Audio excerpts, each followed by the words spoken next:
விஜயதசமி அன்னைக்கு செய்ய வேண்டிய 3 முக்கியமான விஷயங்கள்.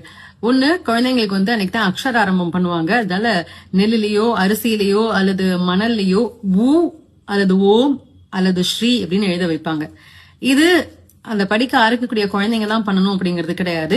நீங்க புதுசா எது ஆரம்பிக்கிறதா இருந்தாலும் சரி, ஒரு பாட்டு கத்துக்கிறீங்க, டான்ஸ் கத்துக்கிறீங்க, ஏதோ பரீட்சை எழுத போறீங்க, அதுக்கு ப்ரிப்பேர் பண்றீங்க, காலேஜ்ல போய் நீங்க ஜாயின் பண்ண போறீங்க, இல்ல ஏதோ ஒரு இடத்துல வேலைக்கு போறீங்க, அதாவது எதுக்கெல்லாம் சரஸ்வதியினுடைய அருள் தேவைப்படுதோ எல்லாவற்றிற்குமான ஒரு அனுகிரகமாக இந்த முறையை, இந்த ஊ எழுதக்கூடிய முறையை யாரு வேணா செய்யலாம் அப்படின்னு சொல்றாங்க.